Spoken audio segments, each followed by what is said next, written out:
I think it's sort of like when we think about like the classic sponsorship story. Sure. I don't know. I might have the best one, you know? Oh yeah.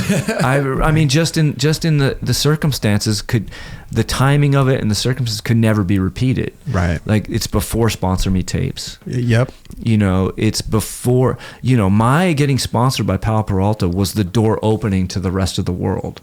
Prior to that moment, it wasn't, we dreamed of it, but it wasn't possible. Sure. So if you were a kid in Germany, you know, other than say Klaus Grabke, you know, but this is again that vert skating and street skating are different. Yeah. You know, there's a big distinction between somebody getting sponsored for being proficient at riding a ramp and someone getting sponsored for riding in the streets. And my timeline, my life, my career symbolizes the moment where it shifted. Yeah. You know, right, and that's why I say it's interesting, and it's this kind of classic kind of sponsorship story. Sure. But the timeline is also, you know, I started skating in September of '84. September, okay. And I was sponsored in June of '86. 2 years. That's impressive. And I turned pro in May of '87. Damn. 3 years skating, you're professional. Yeah. And when I got sponsored, was Powell your first? Powell That was Peralta, your yeah. legit first. No Yeah. skate shops. Yeah, no. No. There was no. We had no exposure. I mean, Maybe a I was bike shop or something. Well, I was living in Virginia Beach for about 6 months before I was sponsored, and there were shops there that were sponsoring people. Oh. And I may have been. I had a few shops. I won every contest I entered, and so I had shops giving me their shirts, like, "Hey, you should wear a shirt at the next contest." But I was being groomed still. No one had. It hadn't moved to the point where like I was somebody's guy. Right. So no, Powell Peralta is my first. That's my first sponsor. And how did that even happen? I mean, here you are. Yeah. New Jersey, Virginia Beach. What? Yeah. I mean, no Sponsor Me tapes. Oh no. Contests, maybe. Was that how you got? No. Locally in Virginia Beach, Okay. the first contest I skated in. Now compared to New Jersey and the tri-state area, New York, New Jersey, Connecticut, or even Pennsylvania, compared to people that were living in that region, Virginia Beach had a more organized skate scene. They had like really properly sponsored events. Okay. There were events, but they were kind of like real DIY, and they were for our own fun. Yeah. But these were like, they're like winning a contest, like winning a 17th Street Surf Shop contest was like a big deal. Okay. Yeah, Right. And you could see that as part of building, stacking up towards something bigger happening. Sure. And are these the local guys coming to these, or actually other pros and everything coming to these like I said, contests? There were pros now already in Virginia Beach, ramp skating pros, Okay. and then also Andy Howe lived there. Oh, yeah. And Bushka Vidal, and there were guys who were, you could see the trajectory was they were moving towards sponsored or professional skating. Gotcha. So when I moved there, that ratcheted my skating up, right? Because suddenly I was with, I don't want to necessarily say better skaters, but more seasoned and more inclined to be moving in that kind of direction. We were dreaming of it and talked of it, but we didn't really see a path. Yeah, gotcha. In Virginia Beach, there was more of like a path was opening up, right? So I was able to tune into that. Right. And so the very first contest I skated in there, I won my age division. And Andy Howe was in the age division just above me. And after the contest, he was very upset. Why? Because he didn't know who I was or where I'd come from. Okay. And that if I was in his age division, I may have won. You may, right. And he had won everything. He's feeling a little threatened. Yeah. And it created this, other people created a beef between us. Like we didn't necessarily have and it got so bad to one point where he reached out to me. Oh, really? And invited me to come skating, just me and him, because do you hate me? Because I heard you hate me, and I go, well, I heard you hate me. Like it was, it was a local thing. Sure. Yeah. And I was I was an outsider who was now there. And I had befriended, the guys that I had befriended in Virginia Beach were not in the cool club. They were not part of that circle, Gotcha. but they put me up on their shoulders as their guy. Right. Like, we're the misfits, but we got this guy and he beat you guys. And, so it was kind of like, the punkers versus the jocks kind of a thing. Sure, I can see that. And not that those guys were jocks, but they were more athletic or something, and we were a little more down and dirty. Or Why did you even move to Virginia Beach? Did you know the skate scene was better down there? Did you? It's amazing, dude. This is where visualization and timing and purposefully dictating events. My dad got a job offer. Mm-hmm. And but it was going to take him out of state, and it was either he had an opportunity he could move to Delaware or Virginia Beach, and we had a family meeting, and they were talking about Delaware's closer to home, we'd be closer to family. My brother wanted to stay. He was a senior in high school that year. He wanted to stay in New Jersey, so then we'd be close to him. And, sure. He was going to live with a friend and all this stuff. Okay. And I think we'll have this moment again many times throughout the course of this conversation. Okay. But I said, I'm not going anywhere, and I'm not moving unless we move to Virginia Beach. So you knew what was going on in Virginia Beach. I had to get there. Yeah. You want to go Mount Trashmore? Mount Trashmore existed. It was in Future Primitive, and there was a pro contest there the year before, and there was going to be one there this year. Right. I have to, if we leave here, there's no option other than Virginia Beach. My parents were like, that's not a realistic reason to move, right? Because you have a dream of riding a skateboard. But my parents, give them a lot of credit, man. They went there. They said, well, we're going to go check out both towns. Oh. And they went to Virginia Beach, and they spent a weekend there, and they looked at houses, and I'll never forget. They went by Mount Trashmore and took a picture of the ramp. Wow. And when they got the film developed, they said, yeah, we went by the ramp, and I was like, oh. It's like my parents saw this before I did. They have no idea what they were looking at. And so sick. And so I forced it. You did, I pushed it. Yeah. Wow. And it ended up breaking my family up. Why? It was, for my family, it was the worst place that they could have gone. And my dad's job fell through. Oh, no. And my sister fell in. I don't want to say she fell with a bad crowd, but she was out of sorts. And how old were you? I was 15. Okay. Yeah, I was 15. 15. And because of my father's situation and what that did to our family financially, we had left security, we had left family in New Jersey. So I didn't understand that I guess they were separated, but I didn't understand that I was skateboarding, man. Yeah. I had friends, and I had activity. I had a total purpose in my life.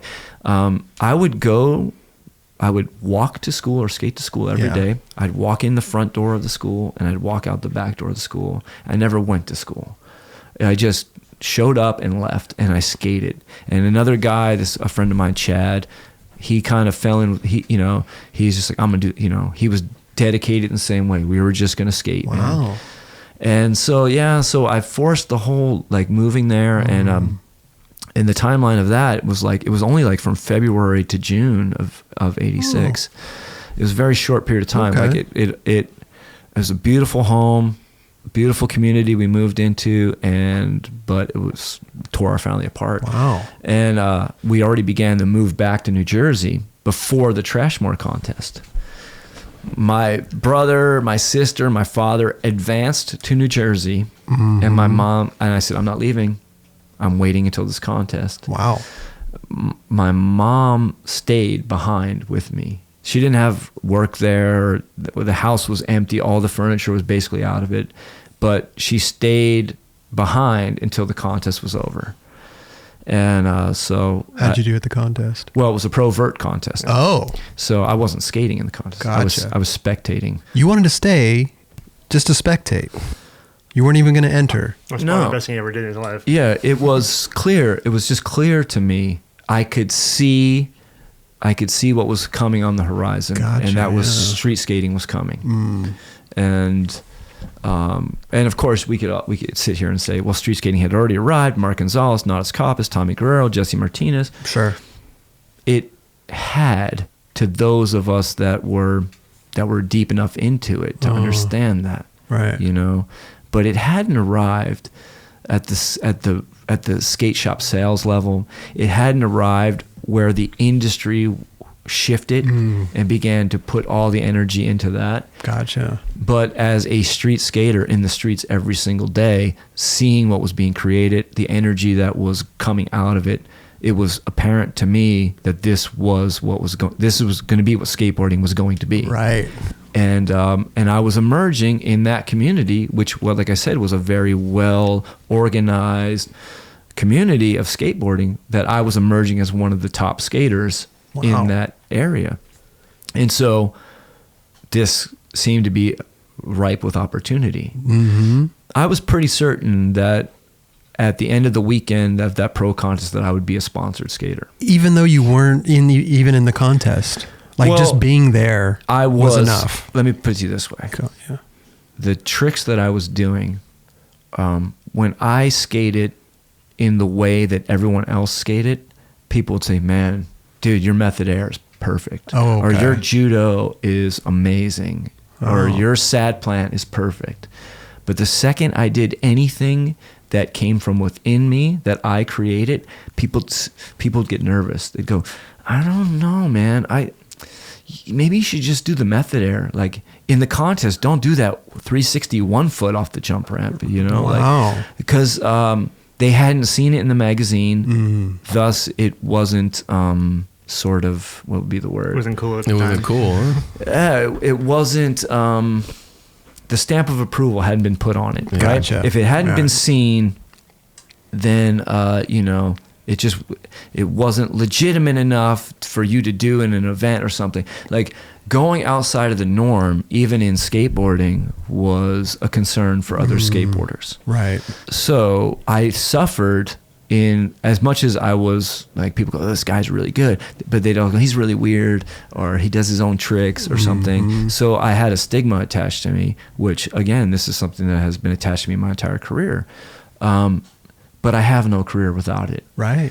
Because when I met Lance Mountain and Steve Caballero and Stacy Peralta, it wasn't my judo air or my perfect 360 or the perfect sad plant that spoke to them. They'd seen that at every street event.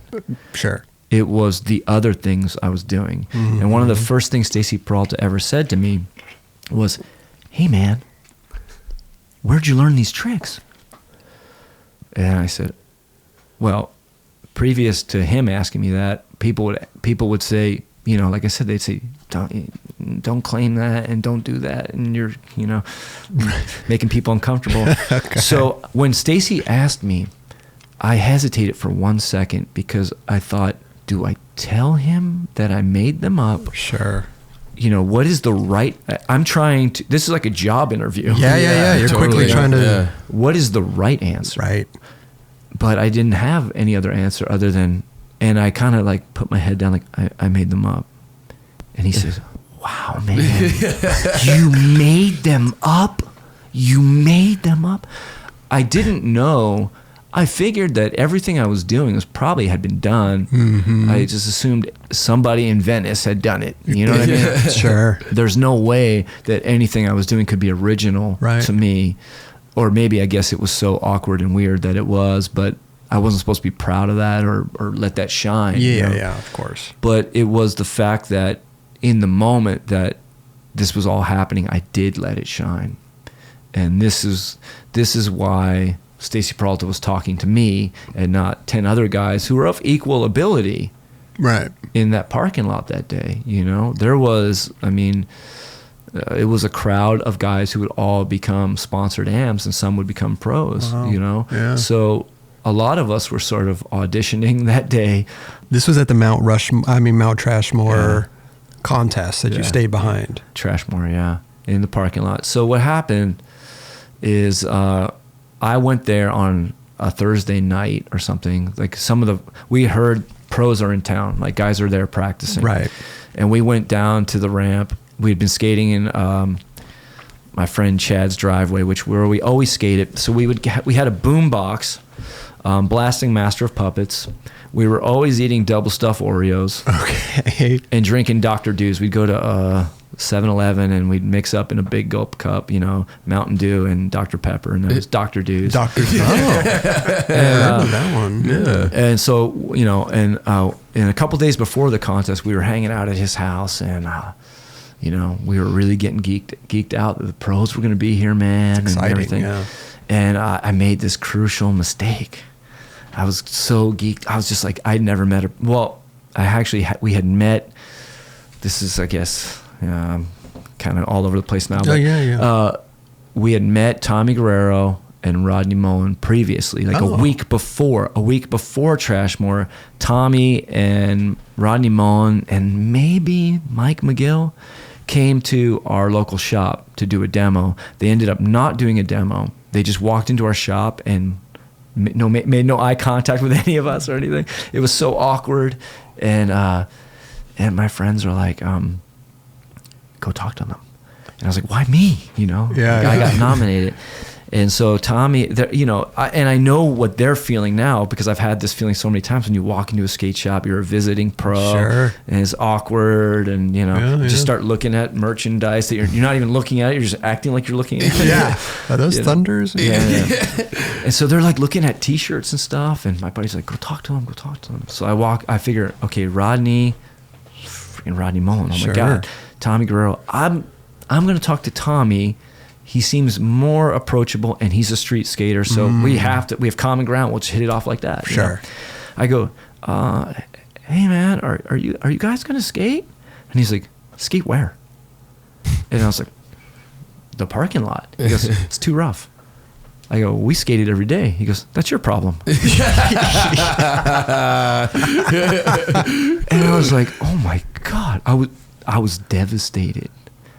Now I love Tommy and we're friends. Sure, and we did miles and miles together, you right. know, but I was just like, I can't believe it. Like, I can't believe a pro skater isn't like showing love or something. Like, he was just like, kind of like, dude, what do you want from me? I figured like these guys would be like, get the buses out. We're jumping them. You know what I mean? And I was just like, and I must have shown. Like, I probably turned purple. Sure. And Rodney Mullen looked at me like terrified. And he's like, I'll skate. But you have to skate too. Okay. And I was like, okay. And so we go outside and everyone forms this big circle. Oh. And Rodney's standing there. We can't believe we're going to see Rodney Mullen skate. Yeah. And he goes, all right, do a trick. I go, well, actually, I can do one of your tricks. And he's like, what? And he goes, what? I ollie airwalk. And he goes, I've never seen anyone do an ollie airwalk on a big board. Oh. And I was like, yeah. So I busted an ollie airwalk, and he couldn't believe it. He got so happy. Yeah. And then we had this really amazing trick exchange where we were just skating together, Wow. And my friends they couldn't believe it, Skating with Rodney Mullen inside a circle. And it was a very, very quick little session. And then they got in their station wagon. This is before they had a van. They had a station wagon with a jump ramp like strapped to the top. Wow. Okay. And they left. That was kind of it. So it was such a fast and I think they were probably visiting several shops, and it was just like, who's the best parking lot? They were passing through. They were and we didn't even think, like, we weren't going to follow them to the next shop. Like, we could have just driven across town to the better shop or the better parking lot and probably seen them skate. But this was our shop, and this is what we got. Right. A little attitude. That's amazing. And a little love, So this was my first interaction with pro skaters. So now, like, we're a week out from the contest, and it had happened so fast with them. None of us got autographs or anything like that. And I guess the vibe was we wouldn't get autographs. Like, we're too cool for that. Sure. But here we are in this guy's driveway, Chad's driveway. The contest is momentarily arriving, and we're just so we're gonna see all of our heroes are gonna be there. And I was like, yeah, man, whose autograph are you guys gonna get? And it was just like, no. And everyone turned and looked at me like, what did you just say? And it was like, as far as I had climbed the ladder, it was like I was down in the basement, man. I was just like, in the darkest corner of the basement. Sure. Like, devastating. You kook. You're going to get an autograph? And I'm thinking, how do I save myself? How do I get out of this right now? Like, what can I possibly say? What can I possibly do to save this situation? I go, oh yeah, man, autographs, stupid. But I'll probably just get Steve Caballero's because he's like the best all-around skater in the world. And the other guy's like, oh yeah, I'll probably get Caballero's too. So I was like, okay, they want autographs too. Right.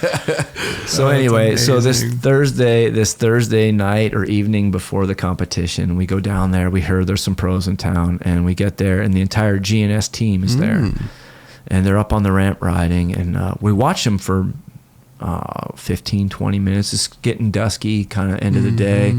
And the session's winding down, and so before it ends, I'm so like inspired and so just jazzed and everything that I go over into the parking lot and I start skating. And now my friends and I, street plants and hand plants on the ground were such a big part of our expression of skating. And we had really, this certain group of skaters, not just my immediate friends, but the Virginia Beach scene, we had really become probably the best in the world at hand plants on the ground, because the culture just created it was competitive and also cooperative, but it was, people were pushing each other. There was another skater named Bruce Ives who he got sponsored by Alva, I believe, that weekend, and he was a really good skater. Him and I were like the first guys. He may have been just before me, but simultaneously to start to ho-ho plants.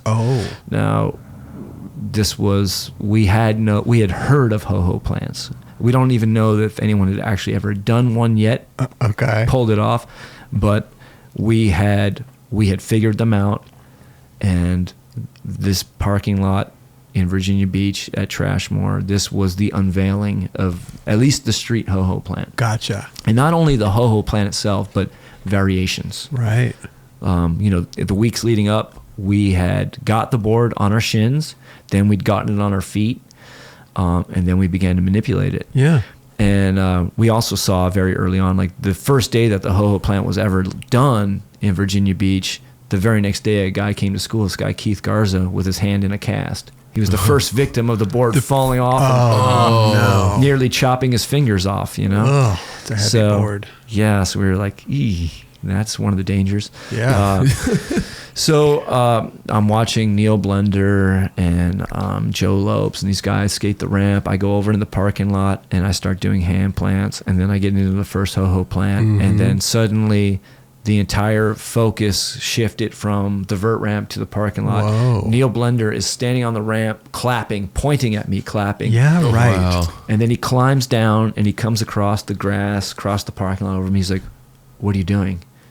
I said, it was similar to the Stacy Peralta thing a couple days later. Sure. I was like, skating? He's like, "Where did you learn the tricks?"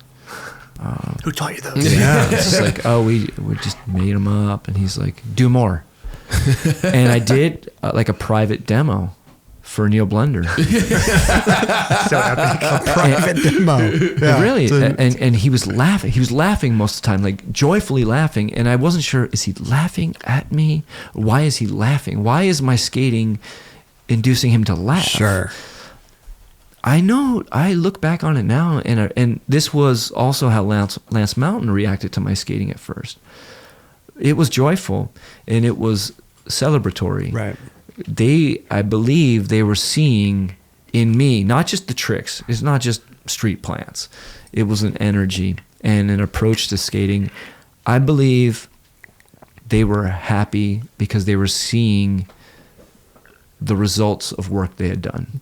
The continuation of an energy that they'd put out into the world. Someone had picked it up and had embodied it. Right. Now, a lot of the other skaters I was with, like I said, they were very good skaters. Right. But I had this beam of light illuminating from me. The way I got into a trick. Right. Yeah. The way I got out of a trick. The attitude I had about it. The excitement and enthusiasm in my skating. for these other accomplished skaters who had been dreaming of what skateboarding could be. They were seeing this play out in front of them, and they were joyful. Right. Again, I couldn't have understood that at the time. Sure. And some of it is my own perspective looking back, but also talking to Lance through the years and him telling me similar things. You know, like, man, when we saw you, this is what it kind of represented. Crazy. To us. So so did this sort of private demo for Neil Blender. And this wasn't my first skateboard demo. My first skateboard demo took place actually back in 1984. Okay. And this is before I had my own board. So this is like weeks after meeting these guys and, you know, jumping off the car and then getting rejected for being the guy that just jumps on stuff. I went to see Black Flag play in Trenton, New Jersey, at a place called City Gardens. We skipped school that day. Me and Keith and Don, Joe. Joe didn't go to our school, but he showed up early in the morning and walked through the school with us and out the back door. Luckily, no teacher saw him because he'd be thrown in jail or something. Sure. This is Joe Wertz, the guy with Joe the Wertz. frog. Yeah. Right. So we leave the school together, like, you know, in our dream, looking like the guys walking down the street in the movie Suburbia. You know, out the back of the school, and then this guy pulls up in a car, much older guy than us, guy Mitch Gurewitz. We pile into his car, and we're off to see Black Flag. And so we get down to Trenton, and it's like a punk rock tailgating. It's like people from all over the Northeast region, you know, are there in the parking lot, cars, trunks open, people pounding beers, and, you know, music pounding out of the speakers, and it was like thrilling. It was like, wow, like there's in every little town there's a group of guys like us, sure, you know? and now we're all kind of and it was very.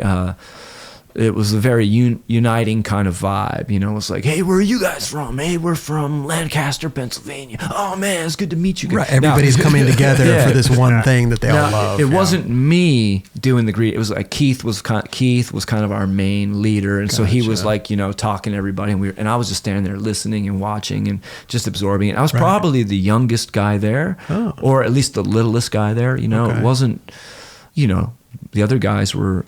They weren't allowed to go. I wasn't allowed, but I went, and or they were just in school, or they thought it was too scary or something. Gotcha. But you know, I was there, and so people were looking at me like, "Yeah, cool kid. Who's he with? You know, oh, he's with us. You know, like I was like, I'm the cool kid." So you know, here was acceptance. Sure. This was acceptance. It wasn't like trying to hang with the skateboarders. That was a lot of rejection. This was like, hey man, so a couple guys are riding skateboards in the parking lot, and Keith's like, hey man, you should see this guy ride. Now Keith, unlike his brother, Kevin was like, dude, you suck, you scratch boards, get out of here, you know. Keith just was like, you're awesome, man, your energy's incredible. Like when I got on a board, he just smiled, he just beamed, you know. Just like, man, even if I wasn't doing anything, just my energy towards it. He's just like, dude. There you go. So he says to these guys that are skating, the guys, punker guys, you know, he's like, you got to see this kid ride. And they're like, oh yeah? And they're not like, they're like, oh yeah? And they push the board over to me. And they didn't say, don't scratch it. You know? They just pushed the board over to me. Right. Like, let's do it, man. I get on the board. Now, Keith said it in such a way that basically the entire parking lot is now watching me. Like I've now like got the attention of everybody there, and I just go, okay, you know, get on it, and I just start thrashing around, man. Like, you know, today it would look like, what is, you know, if you saw somebody doing what I was doing, you're like, bro, quit, man. But not nervous, not any, just. No, I mean, if any nervous energy was positive to the situation, it just ratcheted things up. I just kind of seized the moment. Right. So I got on the board and I started, like I said, thrashing around is the only way I know how to explain it. And everyone's like, yeah. And I'm just picking the board up, running, kicking off the wall, landing on it. I ran up the stairs. There was like apartments behind the building. And I went up these stairs and I rode down them, picked the board up, jumped off the sidewalk. Everyone's like, yeah. And the crowd's following me. I'm like moving through the environment and they're following me. We're now moved from the parking lot of the venue or behind the building. And I see this bucket of tar. and I kick it over. Like, I kick it over. Everyone's like, yeah! And it was too tall. I thought I wanted to like, I was doing a boneless over it, but I don't even know that I had like processed it as a boneless just yet. Gotcha, you know? yeah. I was just kind of 1 foot off the ground. I thought the bucket was too tall. I might hit it, like those boards were so damn heavy. Right. The tail might drag, Kick it on its side. Yeah. You could. So on the side, and then also it was just the act of kicking it and the tar spilling out the side. It was just this like, it's defiant kind of thing. It's punk. Yeah, it's punk. So I come and I boneless over the bucket, and now it's like fever pitch, man. Everyone's going nuts. Yeah, this kid's awesome. Where'd you find this kid? I'm like the hero, man. It's like I'd never. If I think back in all of my years playing sports or athletics, I never had quite this moment. Maybe early on when I was like wrestling. Okay. But, not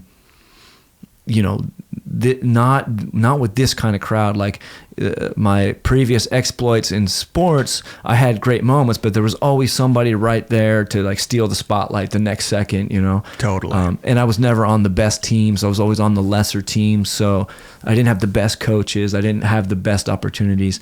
And here in this moment, it wasn't about any of that. It was a crowd of people that were completely living in the moment with me. They weren't thinking, oh, but so-and-so's better, or what is this stupid trick? They were just like, they were pumped. This is sick. This kid, and I was like eating it fed up. off of it too. Yeah. Totally fed off it. So I'm thinking, I'd never done a 180 boneless or jump. I didn't even know I called it boneless. I'd never done a 180 jump yet. Yeah. And I'm thinking, this is it. I'm going to 180 that bucket of tar, man. So I circle back and I'm like, here we go, man. I'm 180 in this thing, and I'm pushing, and the crowd's all in front of me, and they're just like so intensely watching me. And then all of a sudden, as I get really close to the bucket, I feel the entire focus shift. It rises up off of me and out into the street. I'm like, a Mack truck is coming, or, something. The police are here or something, So it's too late. I'm locked into the trick. I go into the 180 and I pick my head up and I look down the street in midair. So the first 180 bonus I ever did, I was looking. You're looking down the street. Yeah. So I land it and I'm looking down the street, and Henry Rollins is walking down the street, and he's carrying 2 bags of groceries. And just as I land, he's even with me, and he goes, "Yeah, man." And he walks past the entire crowd and into the venue. And then it was like I'd won the Super Bowl. Sure. They all like jumped on me, picked me up on their shoulders, paraded me around. He talked to you. He liked your trick, like Henry. So anyway, my first demo was for Henry Rollins. Henry Rollins. Right. Yeah. And second, and then you followed it up with Blender. Yeah. Exactly. So now I do this private demo for Neil Blender, and Joe Lopes was there too. And the reason I remember Joe Lopes being there is that he had like a ferret or a weasel or some sort of little rodent on his shoulder. Like, that kind of stood out, Yeah. I was like, did he fly here with that? Like, I don't know, But anyway, so the next day I'm skating with my friend Chad. We're in downtown Virginia Beach, or by the beach. We're by 17th Street Surf Shop. Gotcha. In Virginia Beach proper, and this car pulls up along the sidewalk, and I see familiar faces in it. Sergi Ventura, Virginia Beach guy. I've skated with him. Mike Corsini, Virginia Beach guy. I've skated with him. Maybe Henry Gutierrez too. So all locals. I was not friends with these guys. Sergi more so than the other guys, because he was just more outgoing and open. Okay. The other guys had a very cliquey kind of vert crew. They weren't Pitchfork crew. Yeah, they weren't against me, or they didn't. I don't know what their opinion was one way or the other. They already had their clique. They knew who I was, Gotcha. and they were like. But as the car pulled up, they're all smiling, looking at me, smiling, and I'm all. And then I look, and Lance Mountain is driving. Yeah. Oh wow. Right. And I'm like, I had seen Rodney, I had seen Tommy, I had seen Neil, I had seen Joe Lopes. There was something about seeing Lance Mountain's face live in person. that on one level, I felt like he was like my best friend, that I could immediately just go up to him and pick up where we left off, you know. And in another level, I was completely in awe and starstruck.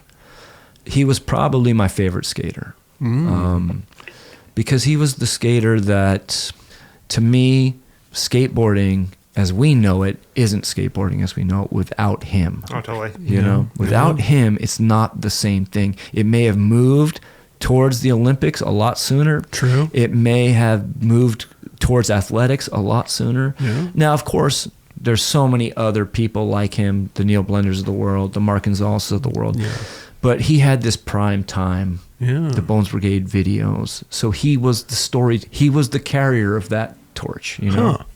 And that was the storyline I was following. Yeah. You know, right. And that I found interesting, and that what I felt separated skateboarding from team sports or the other pursuits that one could have gotten into. Yeah. It was what he embodied, right? And so when I saw him, I was seeing somebody that it wasn't just an athlete or a skateboarder or a personality or a celebrity that, you know, that you would be starstruck with. It was something so much deeper. It was like a spiritual, like I connected with this person spiritually. He had so given something to my life already without ever meeting him. And he got out of the car and he goes, "Hey, you're the guy Neil Blender was telling me about." I was like, "Oh yeah, Neil Blender's talking about me again." said me never. You know, I was just but like, that must have been a shock though, just hearing him say that. Yeah. And he goes, "Show me some tricks." And I was like, wow, this is, you know, now this has now moved past. I had visualized so much of this. I had dreamed so much of this. This has now moved past the realm of what I could ever conjure in my wildest fantasies. This could not be fabricated. Right. This could not be, you know, planned out. There's no way. Yeah. You know? And so now when I was skating for Neil, I was skating like asphalt with a curb. Here I had a sidewalk, a patch of grass, a curb, and a wall. And I used all of it. Okay. And in a matter of 2.5, 3 minutes, I thrashed around again. Just like I had done at City Gardens in Trenton, New Jersey, just as like I had done numerous times over, given the opportunity, you know, just like I had done in front of Neil Blender. But now I had a little bit more environment to work with, and my skating was always, and always has been and always will be, about adapting to environment. Yeah. Using the environment. Sure. And so I did things. I did not have a rehearsed routine. I did not have like, well, if I meet Lance Mountain, I'm going to do this. I looked and I responded. There you go. And after about 2.5 minutes, he was laughing louder and more joyfully than Neil had been. And again, I was a little put off, like, are they laughing with me? Or am I the joke of the weekend? Right, right. I could see that. Yeah. And after 2.5, 3 minutes or so, I had done wall rides, I'd done flat ground tricks, I'd done hand plants, I'd done all kinds of stuff, curb tricks. He says, "Okay, I just have one question for you. How are you skating on that board?" Now, previous to him saying those words to me, I had never even thought about it. It was my skateboard. And there was the same, your Christmas complete? No. This is okay. I didn't know if you were still riding it. No. But I can probably tell you every board I had up until I got sponsored, because it's that few. But what were you riding at this time? I was riding a Mark Gonzalez, Vision Mark Gonzalez. I think it was pink. Pink Vision Mark Gonzalez. So. And what do you mean? How am I skating on this board? Yeah. Like, is a Powell Peralta better than this? Or like, you know, like, what's he mean? And I looked down, and then I saw it for the first time. The thing was beat to hell. It had no nose. It had no tail. It was like shaved down to the bolts. You had scratched it. Damn. I had more than scratched it. It was splinters being held together with hardware, you know? And suddenly my board looked hideous to me. Damn. You know? And I looked at him like, what am I going to do? Right. You know, like, How can I go past this moment? Like, you have opened the door to my ignorance. I now see that everything I just did isn't possible on this. Right. And he goes, hold on a second. And he goes to his car and he opens the trunk and he takes out a complete setup and he hands it to me. And he says, here, man, you need this more than I do. Wow. He gave you his complete. Trucks and all, man. That's And amazing. it had grip tape, paint pen art on the grip tape. It had, like, in the grip tape, he had cut out, like, the future primitive dogs were cut into the grip tape. Wow. It had Bones freestyle wheels that I think they weren't on the market yet. I think they were test wheels. It was like, I was heavy, man. It was heavy. And then he just left. He just said, you need this more than I do. Here you go. And then Damn. I don't know if they were going to the surf shop or what they were doing, but I feel like they just all got back in the car. Like they were looking for me. Like, what? I mean, man, come on. You know, so they drive off and me and Chad are just standing there and he's just like, we can't believe it. And so we have this board and we go, we need to honor this. We need to celebrate this. And we thought, like, this urban environment we were in, this cement and asphalt sprawl, wasn't the proper place to pay homage to this, this item, this, I don't know what, it was like this. A gift from the skate gods. Yeah, it was Yeah. like, it was so, like, The Holy Grail. yeah, it was it, right? We were holding it and we were like, these pedestrians and these cars aren't deserving of seeing this. And so we picked our boards up, probably the first time since we'd gotten skateboards that we ever ran. And we ran, other than running from the cops or something. Sure. And we ran like blocks and blocks and blocks to the beach. We felt like we had to be in nature. Oh. So we went all the way down to like where the waves were breaking. Like it was just sand and ocean. And then we held the board between us. And then Were you guys embracing with like, the a hug, like- and we jumped up and down. We jumped up. Nothing that came next was written, and nothing that came next could have been dreamed of. Mm-hmm. To me, this was the pinnacle you of my made life it. as a skateboarder. You made like, it. What could be better? Like, what could be more meaningful than this? And so we literally, like, I don't know if we discussed it or if we just instinctively both just thought we have to get to the water. Yeah. We have to, like, celebrate this in a proper nature. ceremony and a proper, Sure, a proper embrace. yeah. So we're jumping up and down, just like, can't believe it, man. It's just like, this is the greatest thing that's ever happened to either of us. And he was just my friend and spectated it, and it was the greatest thing that ever happened to him. But did you even want to ride that board, though? I mean, this is such the Holy Grail. This is such a... Yeah, but I mean, I was over that real quick because I needed it. Yeah. He was absolutely right. You need this more than I do. He gave me the board to be skated. Sure. So that weekend, while the contest was happening and while we were all hanging out in the parking lot, that's the board I skated. And that's the board I was skating when I was introduced to Stacy Peralta. And this all led to, but so my third demo, my first demo was City Gardens, Trenton, New Jersey. Second demo, fourth demo. Henry Rollins. Yeah, so my Neil Blender, Lance Mountain. Yeah, so that's 3. Yeah. My fourth demo is for the entire skateboard industry. How so? In the parking lot at Mount Trashmore. Okay. The pro contest has come to an end. Once again, it's dusky, end of the day. All of the spectators, all of the pros, all of the industry intelligentsia, they have all migrated to the parking lot, and we're all skating in the parking lot. Mm-hmm. And slowly, over 5 to 10 minutes, all the other skaters start dropping off. They've run out of tricks, or the pressure is too much, or they just bow out, and I'm left alone skating with the entire skateboard world watching me. And I had an endless supply of energy and tricks. Uh-huh. Not tricks that I had ever done, but in all of these instances that I'm talking about, I was making up things in the moment. Right. Again, adapting to an environment. And so it's me, and everyone's watching me. And suddenly, like an apparition, like just appears out of like the ether. Okay. Mark Gonzalez comes skating into the parking lot, and he skates right up as if like on cue or Cue Mark. Yeah, just he skates right up to me. Goes, "Can I skate with you?" Now, Neil Blender, Tommy Guerrero, Rodney Mullen, Lance Mountain, Steve Caballero. everybody's there. Best week of your Well, life. Yeah. well, I've already met all these people, but now this is Mark Gonzalez.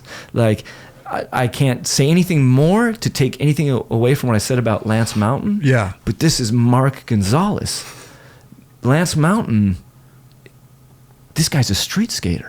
Right. This guy is the greatest street skater.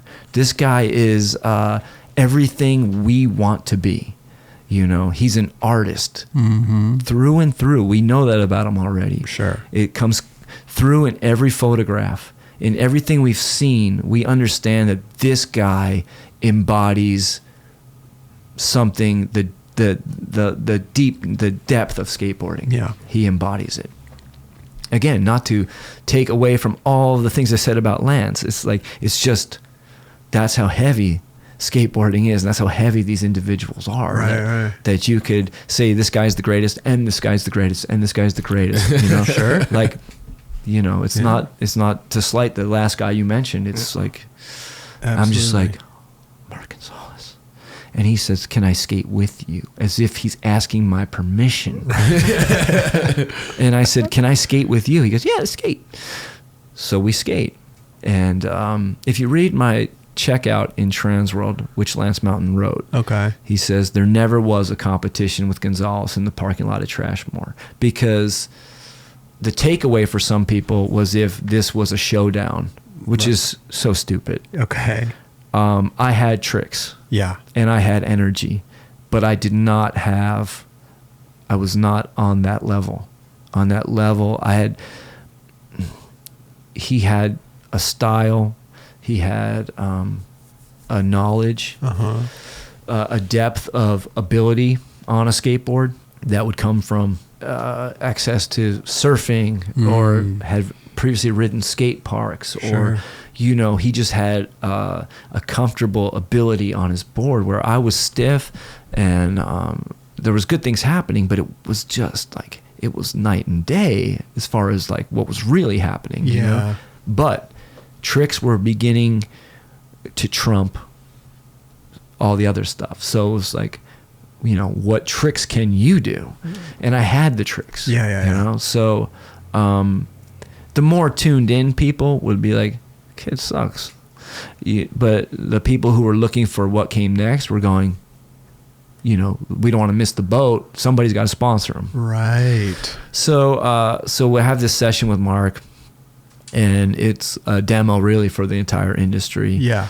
And as it gets kind of end of the day, night's falling, it kind of comes to an end, and he's really nice to me, like really kind. And hey, I think I did a double kickflip, like stationary double kickflip, and he was really impressed with that. And he's like, "Yeah, you're really good," you know. And he was encouraging. He wasn't threatened by me, and he was very nice to me. He's much like Lance or Neil, like he was joyful. He was just like very cool. I like this. This is cool, you know. And so as it came to an end, I skated over to where Lance and Steve Caballero were sitting, and Stacy was standing behind them. And I knelt down to Lance and I said, "Thank you for the board." And he said, "Oh yeah, no problem. Do you want some more?" I said, "No, one's good. You know, one's good." He's like, he started laughing. He's like, No. Do you want to be on the team?" Wow. Oh, jeez. And I said, "Oh, I don't know." I go, "Andy Howell's way better than me. You guys should sponsor Andy Howell." And he started laughing. And Stacy's like, "Hey man, you think we should sponsor somebody else?" You know? And I was like, "Well, he's way better than me." You know? And he was like, you know, he was like Mark. Okay. Whereas when he got on his board, he had like a classic surf style, and he had tricks, you know, like I felt like I wasn't like so trick heavy that I was robotic, right? Because the one thing that I had going for me was, like I said, this kind of energy, right?